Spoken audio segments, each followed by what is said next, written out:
بسم اللہ الرحمن الرحیم۔ یہ ذوالفقار علی بھٹو مرحوم کے دور کی بات ہے۔ ذوالفقار علی بھٹو مرحوم وزیر اعظم تھے، اور ممتاز علی بھٹو جو ان کا ٹیلنٹڈ کزن تھا وہ وزیر مواصلات تھا، یعنی منسٹر آف ٹیلی کمیونیکیشن۔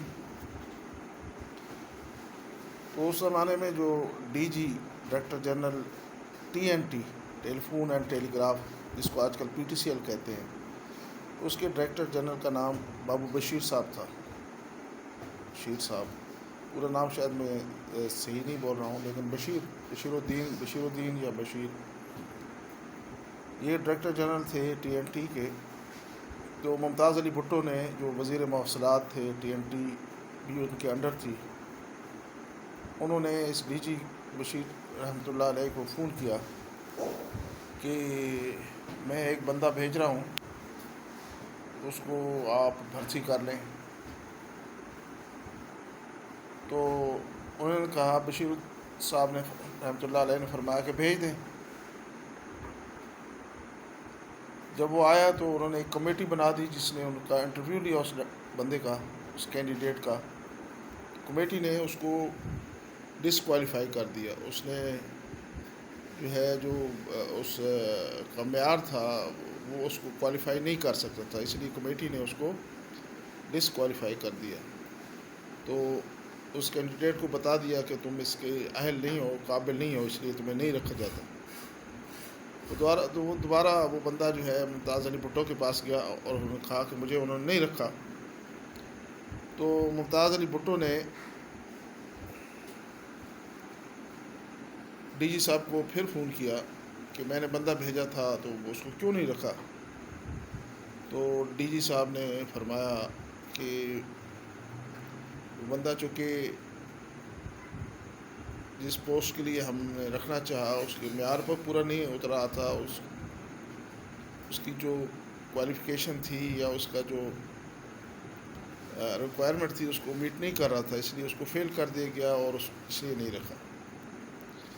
تو ممتاز بھٹو نے کہا کہ فوراً میرے پاس پہنچو، ڈی جی صاحب کو فرمایا فوراً میرے پاس پہنچو۔ تو اس وقت اس ڈائریکٹر جنرل جو صاحب تھے انہوں نے فرمایا کہ اس وقت تو چھٹی کا ٹائم ہو گیا ہے، اور میں اس کے بعد جو وقت ہے وہ اللہ کو دیا ہوا ہے، تو انشاءاللہ کل آفس ٹائم پہ میں آپ سے ملوں گا۔ تو اب ایک منسٹر ڈائریکٹر جنرل کہہ رہا ہے کہ مجھے فوراً میرے آفس ملو، اور جو ڈی جی ہے، ڈائریکٹر جنرل ہے، وہ یہ کہہ رہا ہے کہ اب چھٹی ہو گئی ہے، اور یہ جو باقی جو اس چھٹی کے بعد کا وقت ہے وہ میں نے اللہ کو دیا ہوا ہے، کل میں آپ کو آفس میں ملوں گا، آج میں نہیں مل سکتا۔ تو وزیر مواصلات صاحب اس وقت کے پرائم منسٹر ذوالفقار علی بھٹو کے پاس پہنچے اور کہا کہ یہ معاملہ ہے، اس ڈی جی نے میرے ساتھ یہ برتاؤ کیا ہے۔ تو بھٹو صاحب نے کہا کہ بی پیشنٹ، میں ابھی اس کی فائل منگواتا ہوں۔ اس کی فائل منگوائی گئی تو بالکل کلین تھی، اس کی جتنی بھی انٹیلیجنس رپورٹس تھیں اور جتنے بھی سارا کلین تھی۔ تو اس نے پھر ممتاز بھٹو کو کہا کہ یہ دیکھیں، یہ ایسا بندہ ہے، اس کا تو کوئی بھی ویک پوائنٹ نہیں ہے، میں کیا کروں اس کے بارے میں۔ پھر وہ دوسرے دن ملے ہوں گے یا جو بھی ہے، یہاں تک قصہ ہے، اس کے بعد اس کو وہ تنگ کرنے لگے، منسٹر صاحب اور اس کے حواری جو تھے وہ ڈی جی صاحب کو تنگ کرنے لگے۔ تو انہوں نے مشورے کے ساتھ ریزائن دے دیا، مشورہ کیا، انہوں نے ریزائن دے دیا۔ تو یہ بزرگ جو ہیں، یہ TNT اس زمانے میں بہت ہی ایک قسم کا بہترین ادارہ سمجھا جاتا تھا۔ ٹیلی فون لائن لینا یا ٹیلی فون لگوانا بہت اس زمانے میں مشکل کام ہوتا تھا۔ اس کے وہ ڈائریکٹر جنرل تھے، اور ان کا یہ فرمان تھا کہ جب سے یہ میں نے حدیث سنی ہے، لغدوۃ فی سبیل اللہ وروحۃ خیر من الدنیا وما فیہا، عربی شاید اس حدیث کی میں صحیح نہ پڑھ سکوں، لیکن اس کا مفہوم یہ ہے کہ حدیث کا مفہوم یہ ہے کہ ایک صبح یا ایک شام اللہ کے راستے میں لگا دینا دنیا و ما فیہا سے افضل ہے. دنیا اور جو کچھ دنیا میں ہے اس سے افضل ایک صبح یا ایک شام اللہ کے راستے میں لگا دینا ہے. اور وہ میں نے سنا وہ فرماتے تھے کہ جب سے یہ میں نے حدیث سنی ہے تو کوئی ایسی صبح یا کوئی ایسی شام اللہ کے جو ہے میری جو ہے اللہ کے راستے میں نہ لگی ہو. یعنی جب سے یہ حدیث سنی ہے تو ہر صبح اور ہر شام جو ہے میرے اللہ کے راستے میں لگی جاتی. اور میرے دوستوں یہ کوئی اتنا پرانا جو ہے زمانہ بھی نہیں گزرا. تو اللہ نے جو ہے ایسے لوگ بھی پیدا کیے اور جو دنیاوی لحاظ سے اعلیٰ ترین عہدے پہ تھے لیکن پھر بھی وہ جو ہے اعمال کرنے والے تھے, احکامات پر چلنے والے تھے, سنتوں پہ چلنے والے تھے. بشیر رحمۃ اللہ علیہ کی جو ہے اولاد جو ہوئی ان میں ایک بہت مشہور جو ہے مولوی احسان صاحب ہیں, وہ جو ہے راولپنڈی کے بزرگ ہیں. ان کی باقی اولاد بھی جو ہے وہ زیادہ تر عالم ہی تھے. مجھے اب سے پوری تفصیل تو نہیں علم لیکن سارے عالم ہی تھے. پنڈی میڈیکل کالج کے ایک پرنسپل گزرے ہیں ڈاکٹر نواز صاحب رحمۃ اللہ علیہ.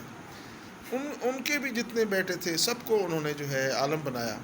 اور ایک جو ان کے بیٹے کی جو ہے میری ملاقات ہوئی گجرات مرکز میں جو ہے وہ بچوں کو جو ہے تعلیم کرا رہے تھے قرآن کی اور جو بھی دین کی علم ہے تو وہاں وہ استاد لگے ہوئے تھے. ان کا ایک بیٹا سارے بیٹوں کو عالم بنایا, خود ڈاکٹر پنڈی میڈیکل کالج کے پرنسپل, لیکن اولاد کو جو ہے عالم بنایا. ایک اٹک کے حضروں کے ایک ماسٹر صاحب, نام مجھے بھول گیا ہے, بہت مشہور تبلیغ حلقوں میں تو ترکی کے ترجمان تھے. اور کئی دفعہ ان کا جو ہے میری بھی ملاقات ہوئی ان سے. کئی دفعہ جو ملکوں کا سفر ہو چکے تھے انہوں نے بھی اپنے سارے بچوں کو جو ہے عالم بنایا. اب 7 تھے یا 6 تھے 5 جتنے بھی تھے انہوں نے سب کو, آخری بچہ جو ہے اس کو ڈاکٹر بنایا. اور وہ بھی جو ہے اللہ والا تھا, ڈاکٹر بھی جو ہے اس نے اللہ کے. تو جب ان کے ایک بیٹے کی میں جو ہے سوابی کی جو مرکزی مسجد ہے وہاں میری اس سے ملاقات ہوئی, ان کے ایک بیٹے سے, وہ عالم تھا. تو پھر کیا وجہ ہے کہ وہ لوگ جو ہیں دنیاوی لحاظ سے اعلیٰ عہدوں پہ, اور پھر انہوں نے اپنے بچوں کو دنیا کی طرف نہیں راغب کیا, دنیا کے عہدے دنیا کے اس میں جو ہے نہیں انوالو کیا, بلکہ اپنے بچوں کو دین کی طرف اور دین کی محنت کی طرف انوالو کیا. وجہ یہ تھی کہ جیسے وہ میں نے پیچھے ایک دفعہ فرمایا کہ دنیا کی تو کوئی حیثیت نہیں ہے اللہ کے نزدیک, مچھر کے پر کے برابر نہیں ہے. مچھر کی کوانٹٹی کیا ہوتی ہے, اس کا وزن کیا ہوتا ہے, اور پھر مچھر کے پر کے برابر بھی اللہ کے ہاں دنیا کی حیثیت نہیں. اگر مچھر کے پر کے برابر بھی ہوتی تو کافروں کو ایک گھونٹ پانی یا ایک لقمہ کھانے کا بھی نہ دیتے. کیونکہ سنا ہے کہ وہ نمرود لنگڑا مچھر تھا, ایک پر نہیں تھا اس کا, تو وہ جو ہے نمرود کے وہ ناک کے ذریعے سر پہ گھس گیا اور پھر وہاں اس کا جو ہے جو برین یا دماغ کو وہ جو کھاتا, اور وہ پھر اس کو تو نمرود نے حکم دے دیا کہ مجھے جوتے مارے جائیں. اور جو ہے وہ پہلے اس کو سلام اور سجدے کیے جاتے تھے, اب جوتے مارے جاتے. اور پھر آخر جو ہے اس کو جوتے مار مار کر اس کا بھیجا پھٹ گیا اور وہ مچھر اڑ گیا. تو مفہوم ہے, مثال سمجھانے کے لیے ہے. اللہ نے پوچھا کیا مانگتا ہے, اس نے کہا یا اللہ یہ میرا جو پر ٹوٹا ہوا ہے یہ جوڑ دے. تو اللہ نے فرمایا اگر تو دنیا مانگتا تو میں تمہیں پوری دنیا دے دیتا. تو اللہ کے نزدیک جو ہے دنیا کی حیثیت مچھر کے پر کے برابر ہوئی. اور جب سے اللہ نے اس دنیا کو بنایا ہے ایک دفعہ بھی رحمت کی نگاہ نہیں دیکھی. تو میرے دوستو اللہ نے ہمیں اس دنیا میں جو ہے آخرت کی تیاری کے لیے بھیجا ہے. اسباب کے درجے میں, ضرورت کے درجے میں ہم نے کرنا ہے اس کو, لیکن مقصد آخرت کو بنانا ہے. تو اس کے لیے جو ہے اپنا دل اور دماغ بھی دین پہ لگانا ہے. جیسے میں نے ان حضرات کے واقعات آپ کو سنا ہے. دیکھو انہی بزرگوں کی وجہ سے, انہی لوگوں کی وجہ سے جو ہے دنیا قائم ہے. جو بھی دین کے لیے محنت کرے گا, کام کرے گا, اللہ اس کو دنیا میں بھی کامیاب فرمائے گا اور آخرت میں بھی کامیاب فرمائے گا. اللہ مجھے بھی توفیق